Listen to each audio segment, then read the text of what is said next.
So, hello and welcome to the MCC Brussels Podcast. I'm Jacob Reynolds, and this week we're going to be diving into the German debt break and debt bonanza that's just been agreed.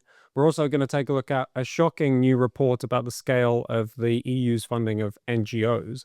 And we're going to finally take a look at the suspicious death of a Polish opposition politician. Joining me this week on the podcast, really delighted to welcome back to the podcast our colleague Agnieszka Kolek. Welcome. Thank you for having me. And also welcome back to our colleague Richard Schenk. It's a pleasure. So if you're watching us on YouTube especially, don't forget to hit the like button and subscribe if you're not already following us, and make sure to leave us a comment to let us know how you're finding the show and any topics you'd like us to cover in the future. If you're listening somewhere else, like on Apple Podcasts or Spotify, do leave us a review because we want to get this out to as many people as possible. So kicking off this week, we're taking a look at a kind of radical reform that was only just passed in Germany's parliament, and which was reforming Germany's famous debt break, which limits the amount that can be borrowed by the government in Germany. And this has been billed mainly as an attempt to fund a big new series of defense and infrastructure projects. But what's especially interesting about this, aside from the huge figures involved, is that it was passed under the old parliamentary term, because we've since had an election in Germany, and some people have suggested, perhaps rightly, that there's something at least a little fishy about what's gone on here, because why couldn't they pass it with the kind of new democratically legitimate parliament? But Richard, what happened? What are the figures involved, and kind of why is this important? Why is this important? Well, it's a lot of money that's up for the stakes currently. And what happened in February 25, we had federal elections in Germany, and these were the elections in Germany that showed the highest electoral volatility ever after the war. So the new parliament is going to be unlike the old parliament to a degree that we have never seen before. Many people chose to punish the Social Democrats, the Liberals, but also the Greens. And the main benefit, two parties scored electoral victories, the AfD and the Left Party. And this led to the big problem that in the new parliament, from the point of the political center parties, there is no 2/3 majority anymore to change the constitution. Without the AfD and the Left Party, nothing goes. So the extremes of the political spectrum can now block constitutional amendments. Why is this a problem? Because Germany is running out of money. Years of economic decline have been caused by the previous years of failure on delivering on economic reforms. There was a lack of investments, which was a purely political choice, especially by the Merkel governments, and not an economic necessity. And now they have to do something, because the new government of CDU-CSU and the Social Democrats is going to face serious problems. They don't have enough money to finance all this, or all the current policies in place, especially most likely the social welfare programs that are currently consuming more and more and higher degrees of the federal budgets need to be touched upon. So what did they come up? Obviously new debt, but the constitutional debt break was a problem. So they needed to remove the constitutional debt break for the upcoming years. They did this for defense, but also for investments in critical infrastructure. And this was the main thing that happened here currently in Germany. Yeah, so we'll get on to what they want to spend the money on in a second. But in the first instance, it's a bit strange, isn't it, Agnieszka, that they have kind of cobbled together a majority in what is an old, and to any outsider looks like a slightly less democratically valid or democratically legitimate parliament. Actually, discussing this issue with Richard in our office, what was fascinating for me is that because they had to form this coalition, then they had to promise a lot of things to the parties that they didn't gain in this election. Mm-hmm. So in a sense, it's going counter to the democratic processes in the country, because these parties, they got the lower results in the election for the failed policies, for the state of the country that they are in, the economy, the failures of these policies. And now they have to be appeased with new promises of money given to them, just so they voted in this removing this break on the debt before the new parliament and the new government is sworn in. So I find that really shocking. Yeah, in effect, we've got, especially say like the Greens, who didn't do very well in the recent election, are able to make pretty considerable demands in order to pass this amendment to the constitution. But actually, in the new parliament, they're not going to have much of a say. But Richard, I mean, what do they want to spend all this money on? We know that there's lots of talk of rearmament in Germany and also infrastructure. I think given the track record, we can be a bit skeptical as whether this is actually going to go into roads and bridges and tanks. So let's exclude the aspect of defense for a second, because the other big part of this reform is about infrastructure. And kudos to the Social Democrats and the Greens, because within days after they have lost an election, they have completely turned the results of this election upside down. So this is a masterpiece of political strategy and negotiating skills, what they have displayed. So they have done very well. They have got basically everything they wanted. So the Social Democrats got the hundreds of billions of euros for infrastructure. And you should know that in Germany, this whole problem with infrastructure is a result of the 1990s and 2000s, when Social Democrats but also others, the CDU-CSU, they decided to not invest into the country's infrastructure. So and now they are seeing the results of these policies of the past, and now suddenly they want to just pump money into public investment. But also another real problem is that public investment is not going, for example, because the high density of regulations in the country. To build a road, you need a giant amount of permits to build up, to do research in the country. You have a huge amount of regulations. So, and until all of these problems for investments in the country were not solved. But are not solved until then, it's basically completely, why should we put money into a system that is failing to deliver on investments currently? So as CDU-CSU actually in the election campaign pointed out correctly, we need first economic reform and then a reform of the constitutional debt break. But what they have done now it's absolutely insane. I don't know what they were thinking in it. Because even before entering into formal coalition negotiations with the Social Democrats, they give away the biggest token for the upcoming negotiations. And now our Social Democrats have already got what they wanted all along, and now they have the strongest possible negotiation position for the upcoming coalition talks.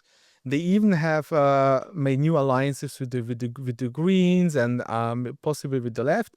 So now they can basically dictate the terms of the upcoming government to Merz. And this is so catastrophic currently because Merz is already facing, it's not a rebellion yet, but his own party is very skeptical of this. And now if he has to present a coalition agreement that is basically written by the Social Democrats, this might end up in he losing his chancellorship. Yeah. I also have an impression that when you were talking about the infrastructure and the overregulation, that it will be a continuous process of reality check for them. Because all of a sudden they will realize that while they were putting in place all these regulations related to the Green Deal and let's protect the environment, let's not have industries in our country, but offshore it somewhere else, all of a sudden when they need to build these roads, when they need to improve the rail tracks, they will be not able to do it.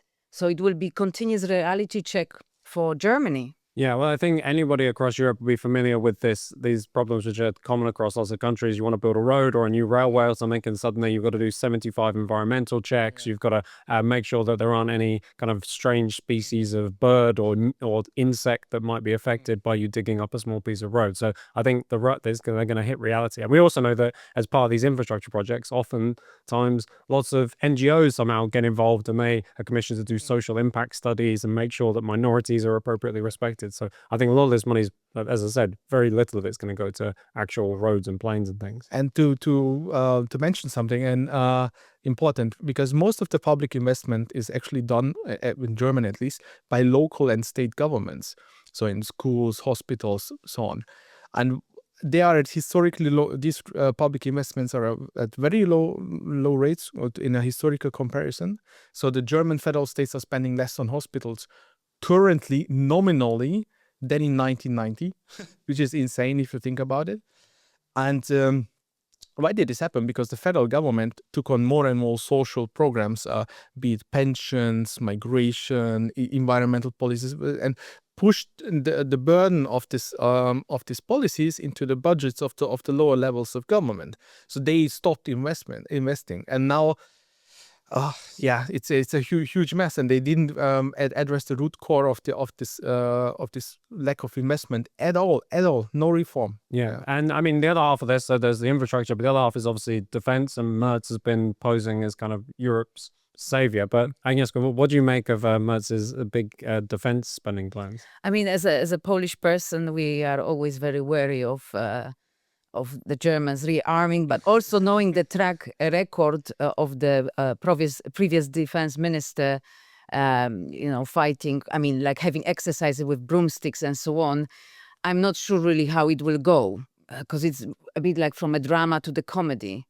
Yeah, and we know, Richard, that I mean, there's a small scandal or interest in Germany at the moment about the publication of a new book by a Gen Z guy, say, "I'll never ever fight for Germany," which captures something of the sentiment. Even if they do spend lots of money investing in tanks, it's hardly like the German army is going to become a force to be reckoned with. In general, I'm in favor of investments into defense capabilities of a country, especially because currently Germany cannot even defend itself, yet alone defend the Baltics from Russia or some other NATO obligations. Yeah, I see the problem. I also am in this case. I'm in favor of taking on debt. It's fine. But the big but, I don't see that there is such a huge societal consensus on this, as many elite commentators say this. Currently, there is some media turmoil around Trump and J.D. Vance's speeches and actions. But imagine that the Ukraine war is over. It might be as fast thing might develop. Imagine it's over in 2 months. And suddenly we have still these policies going on, and many people will soon ask questions: why is there so much money being pumped into the army instead of other branches of government? And the Germans are since the Second World War, because of historic reasons, very skeptical of rearmament and this kind of stuff. So I don't see the path forward how this could be a positive narrative for the future in general, because just to boost defense spending, it's good from a military point. I think it can be also beneficial from an economic point of view, but it might not be just like the trick for Merz to present himself as the big leader of Europe. Right? Yeah, well, this is a pattern that we saw repeat itself throughout even say for support around the Ukraine war and support for Ukraine, whereas whether you support Ukraine or not, there was a sense that it was a kind of elite-driven policy that quickly kind of outstepped what people were maybe prepared to put up with, or the elites didn't even feel they had to justify their actions to people, and there's a danger of a similar thing coming. So this week, we released some advanced figures from a new report that we're releasing about the scale of gender ideology and gender identity ideology NGOs, and firstly, the scale of funding that they receive from the EU, which is at least 220 million euros over the last 10 years, but also the scale in which they're able to manipulate and advocate and really form policies around gender identity ideology, coming to the point where the EU has formally adopted a strategy which calls for self-identification, self-ID for children of any age. And so the figures and the case studies in this report are really shocking. But Agnieszka, firstly, what did you make of the report and the revelations there? First of all, I found it quite interesting that from the point of protecting women's rights and advocating for women's rights when it comes to the workplace, equal pay, protection against violence, how slowly that was eroded with the concept of gender. And then from that, moving to the gender ideology, where women are completely erased, and if not, they should just shut up and agree with everything that is being said and given and done. And I find it quite concerning. And the concerns that women have, especially around the women-only spaces, or let's say refuge, when women run away from the violence in marriage or any kind of violence, that these spaces are invaded by self-identifying women, that is just some kind of a myth or something that is being perpetuated by the far right. I actually find it really offensive to use that word, because it seems like that this is just a figment of our imagination that this is happening, where there is more and more evidence coming from the countries that introduced this law, that this is what happens. This is the first thing that happens, that women get raped in prisons, only women prisons, hospitals, and places like that. And that second part where the children are put at risk and the parents are pushed completely to the side, and actually the courts could be used against them if they don't go along with the child saying they want to go through the transition. And with the evidence, medical evidence, how it damages the body, how it stops the puberty, we don't know the results of the influence of that on the brain development and their future lives in, let's say, 30, 40, 50 years' time. I find it really troubling. Yeah, well, we had a brilliant event on this topic, and people can check that out on our channel and the speeches from that. But Richard, I mean, the influence of NGOs has been a bit of a pet project of yours for a period of time. What do you make of the kind of systems through which they're able to do this? We found out that there are lots of these really radical NGOs are on the expert groups, which help draft the legislation. They have plenty of meetings with commissioners, and they're also involved in setting really important policy. So what did you make of it? Well, very important to note that the EU has basically zero competence, with some few exceptions, zero competency on this gender matters. They have no competency in family law. They have no competency on educational matters, health, and so on and so on. So it's actually member states' competency. In theory. Yeah. In theory. In theory, yes. Yeah. Oh no, not only in theory, but also in practice. I mean, still, but the EU tries to expand its powers into this stuff. We have seen this with the parenthood certificate. So there was this term coined by these gender NGOs that if you are a parent in one country, then you are a parent in all countries. But this is not true currently, because if every member state is autonomous in its decisions what constitutes a parenthood or not. So the EU wanted to introduce a parenthood certificate.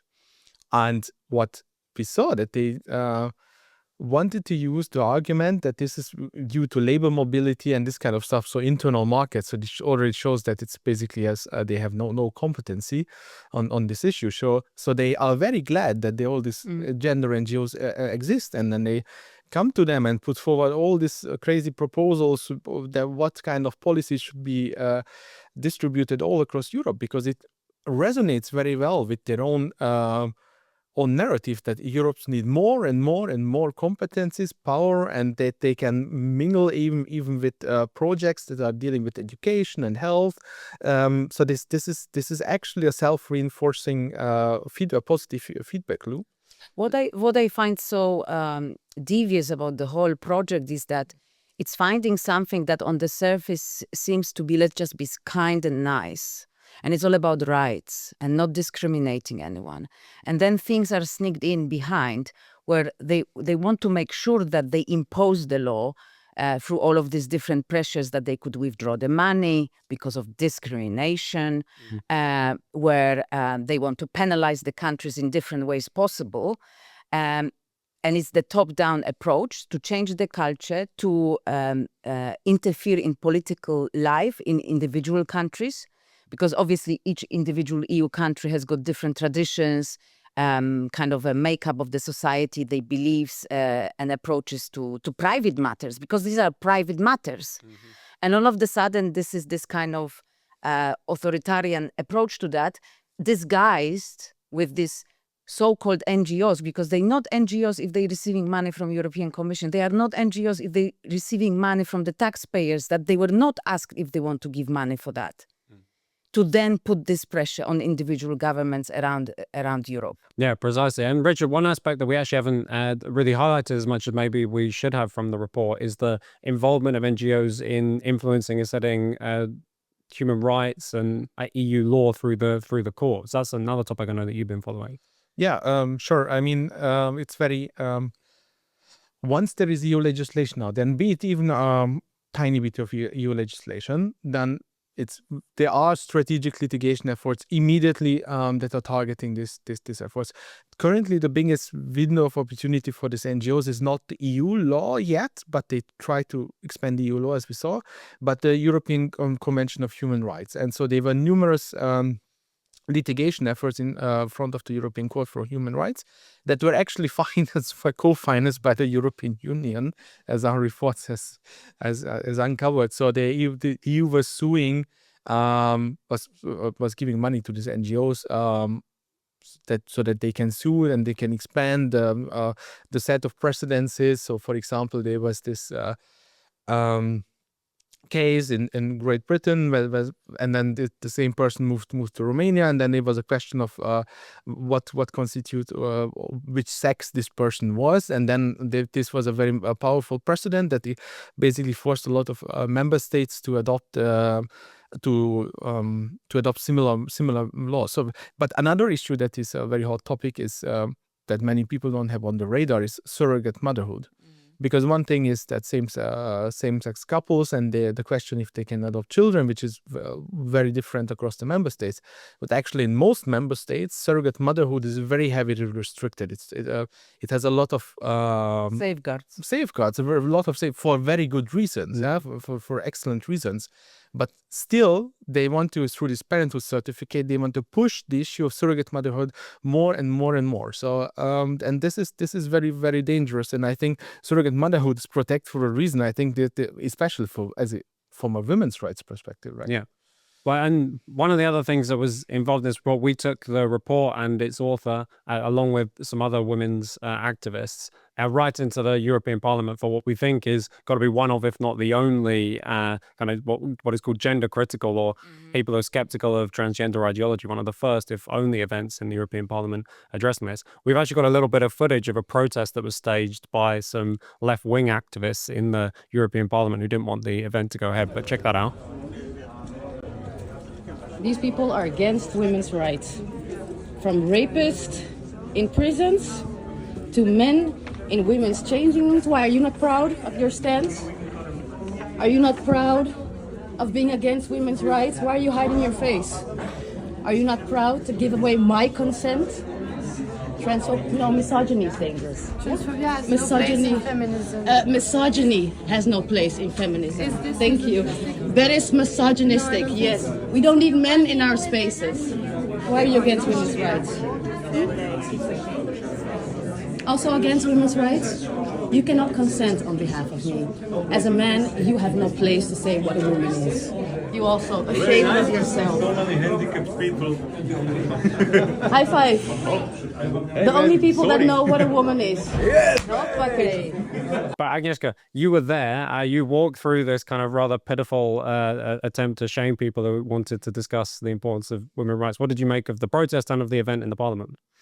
I mean, everyone has got the right to protest, so they could have stand there with these placards and so on. But what I found striking, that there were a lot of very young women, and I wonder whether they realize that they are being used as tools by those in power, because they are actually acting against their own interests for women's rights when it comes to women-only spaces. They think that they're serving the good cause, but they're not informed, really, that they could face a situation, they would be exposed to predators, and they could just blame themselves for that. And what I found fascinating with our meeting is that it was non-partisan meeting. There were women that they represent all different political spectrums, and it was one of our events where there was the biggest number of women, and women also coming from other European countries specifically for this event, because they've been handed down on social media, in public life. Some of them lost their jobs. So it's a serious issue that goes across the political spectrum, but somehow within the European Union and the institutions, they don't want to see that. So for me, it's actually quite fascinating. There is a reason why they don't want to see the issues.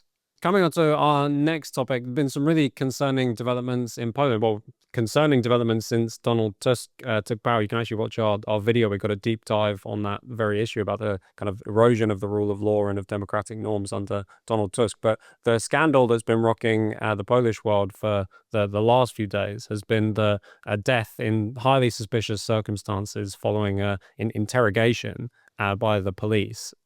In Poland, one of the kind of senior figure, important figure in the opposition in the former peace government. But Agnieszka, what happened? Why is it such a suspicious circumstances? Right. So we're talking about Miss Barbara Skrzypek. She was the chief of staff for the leader of opposition party Law and Justice, Jarosław Kaczyński, for almost 30 years. She was also active in the opposition against communism. And sadly, she died last Saturday, and the autopsy was just released yesterday that it was a massive heart attack. And she was asked to come for interrogation by the public prosecutor's office. And she was being interrogated in relation to a case that was reopened after being closed in 2019, and it's a case that relates to Jarosław Kaczyński. And what is significant about this case is that she was being interrogated on Wednesday, 12th of March. Within the public records, it states that it was 4 hours with a short break for reset. Her solicitor asked to be a witness during the interrogation, but they refused. And it was the prosecutor and 2 solicitors representing the accuser in the case. So she was interrogated only as a witness to the case, but she couldn't come with anyone. She couldn't have anyone with her during interrogation. So this is the first point where, whether you are pro-opposition or not, you might start feeling very uncomfortable. Why was it denied to her? Then the second point is that there is no recording of the interrogation, only written transcript. So there are no tapes.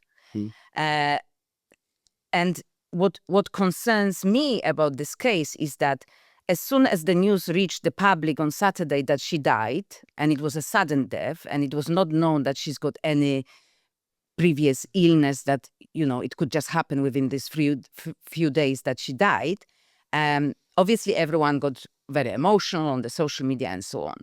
And what shocked me was that the main statement from the prosecutor's office, first of all, expressing condolences to the family and so on, then stating that it doesn't have any relation to the interrogation, it was done in a civilized way and so on. But then it states in the statement that anyone that links this death with the interrogation will be prosecuted straight away. And I find that as a chilling effect on freedom of speech. I don't think in a democratic society you should issue warning like this straight away. It's like it's within few hours of the announcement that she died.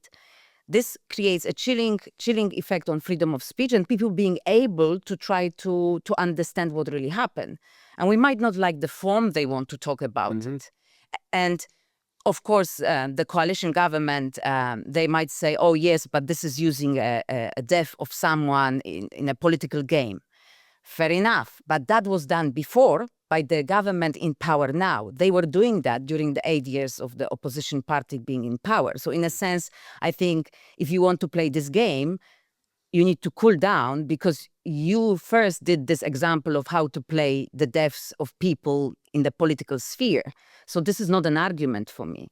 So first of all, I think the emotion should be taken down and not threatening people with, don't you discuss this case, don't you dare linking it. Because it creates this precedence that then you know that if you are just an ordinary citizen, how can you express yourself if you know that they will come after you straight away? Because it's much easier to go after ordinary citizen than someone, in a public office or maybe, having funds for legal protection. So I think it needs a proper investigation. Yeah, I know, of course, but we'll see what the investigation turns up and whether this did have anything to do with the interrogation or the interrogation overstepped its bounds is obviously to be decided. But regardless of that, Richard, this kind of fits at least something of a pattern of the zeal and the kind of aggressiveness with which the current government under Donald Tusk has gone after representatives of the previous government. Yeah, but the picture even goes beyond Poland. Yeah, we already mentioned Germany in the beginning that how it's basically an overreaction of the current ruling groups that we can witness it. We can watch at European level what happens, how heated some European Parliament debates are currently that are completely unnecessary. Or watch to the Romanian elections, what happened there. We have already discussed this also here.